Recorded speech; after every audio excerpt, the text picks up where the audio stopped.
안녕하세요. 미석의 최준영 목사입니다. 2024년 12월 23일 오늘 나에게 주시는 생명수 샘물 한 모금 시작하도록 하겠습니다. 시편 113편에 보면은 할렐루야 여호와의 종들아 찬양하라 하나님을 찬양하라 이렇게 명령합니다. 하나님을 찬양하는데 해 돋는 데에서부터 해 지는 데까지 하나님이 찬양 받으시기를 바란다는 것입니다.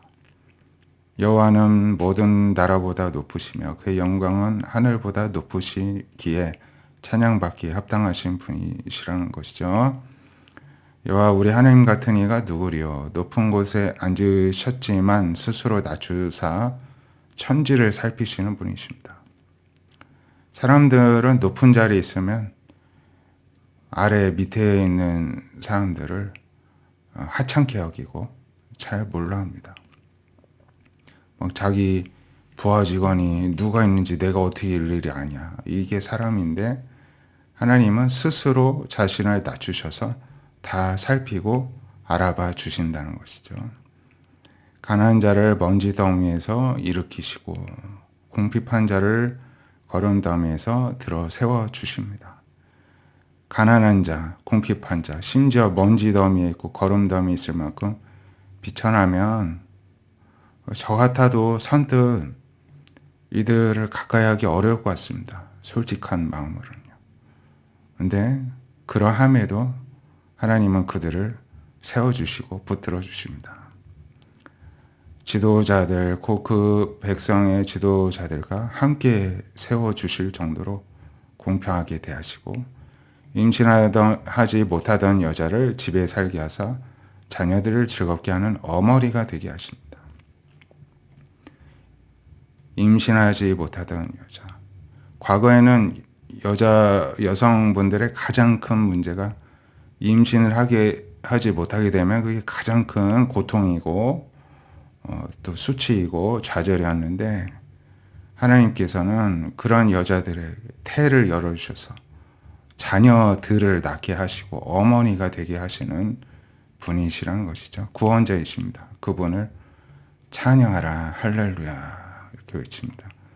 우리도 우리를 돌아봐 주시는 비천한 나를 돌아보시는 하나님을 늘 찬양할 수 있길 원합니다. 창세기 25장 19절에서 이삭의 족보는 이러하다. 아브라함이 이삭을 낳고 이삭은 40세에 리브가를 아내로 맞이하였는데 리브가는 라반의 누이였습니다. 이삭이 그의 아내가 임신하지 못하였습니다.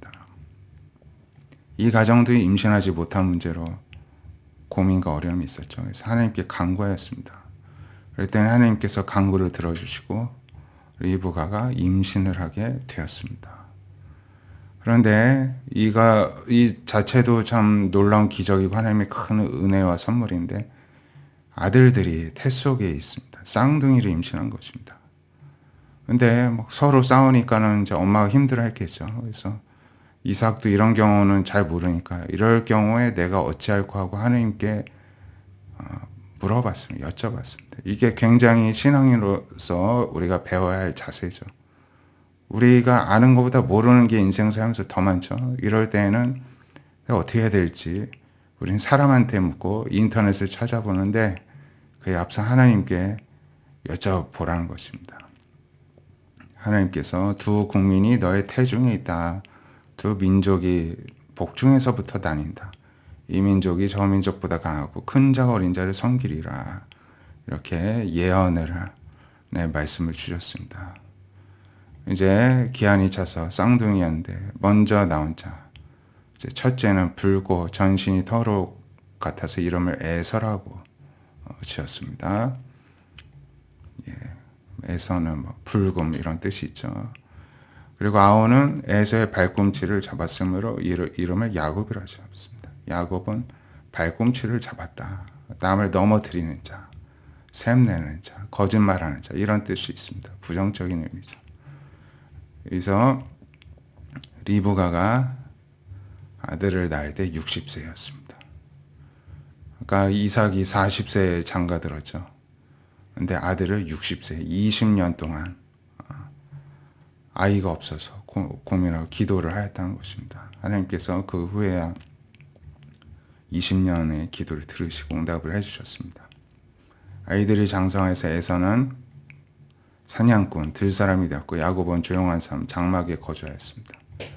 이삭은 에서가 사냥고기를 좋아함으로 그를 사랑하고 리브가는 야곱을 사랑하였습니다. 가정에서부터 또 이렇게 편애가 시작되고 나뉘어지게 된 것입니다. 그래서 이렇게 분열, 편애, 나누어지는 게 비극의 시작이라는 것을 또 한번 생각을 해보게 되고요. 골로새서 1장 15절에 보면은 그는 보이지 않느냐는 하나님의 형상이시오. 주님이죠. 모든 피조물보다 먼저 나셨고 만물이 주님으로부터 창조되었습니다. 보이는 것들만이 아니라 보이지 않는 것들, 왕권, 주권, 통치자들, 권세, 만물, 보이지 않는 권력도 다 그 예수님을 통해 만들어졌고 또 예수님을 위하여 창조가 되었습니다. 그가 만물보다 먼저 계시고 만물이 그 안에서 창조가 되었습니다. 근데 예수님은 그 몸인 교회의 또 머리이십니다. 그 창조물 중에 교회를 굉장히 사랑하고 아끼시고 그 교회의 친히 머리가 되어주십니다.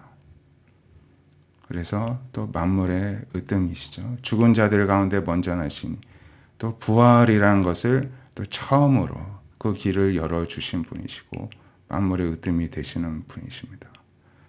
하나님 아버지께서 모든 충만으로 예수님 안에 모든 충만함이 있게 하시고 그 십자가의 피로 화평을 이루셔서 만물고 땅에 있는 것들이나 하늘에 있는 것들이 예수님으로 말미암아 하나님과 화목되기를 기뻐하셨다는 것입니다. 우리가 이러한 주님이 우리 가운데 계십니다. 그렇기 때문에 우리가 주님께 속하고 주님이 우리 안에 있다는 것은 세상 만물의 권세가 우리 안에 있다는 것이기도 하겠죠. 그러한 주님을 찬양하며 경배하고 더욱더 의지할 수 있기를 원합니다. 기도하겠습니다. 하나님은 비천한 우리를 사랑하시고 구원하시기 위해 예수님을 보내주시고 우리의 구원자가 되게 해주심에 감사드립니다. 또 하나님께서 모든 권세를 주님께 주셨는데 그 주님이 우리 안에서 역사하시면서 우리를 통해서 놀라운 하나님의 나라를 이루어 가시는 그 신비를 이루신 것도 또한 참으로 감사를 드립니다. 저희가 하나님 안에서 온전히 주님을 의지하며 하나님을 찬양하는 삶을 살아갈 때에 주님께서 우리를 통해 세상을 다스리시고 통치하시고 교회를 세우시고 하나님의 나라를 하나님의 뜻을 이루시는 줄로 믿사오니 오늘 하루도 또 한 주간도 그러한 우리가 될 수 있도록 날마다 우리를 붙들어 주시고 날마다 충만케 하시고 새롭게 하여 주시옵소서. 특별히 성탄절이 있는 이 주간에 주님께서 우리에게 오심을 더욱더 깊이 묵상하고 감사하는 또 주간이 되기를 소망하며 살아계신 예수님의 이름으로 기도드립니다. 아멘. 오늘도 주님을 의지함으로 우리를 구원해 주신 하나님을 더욱더 찬양하는 하루 되시기를 축복드립니다. 감사합니다.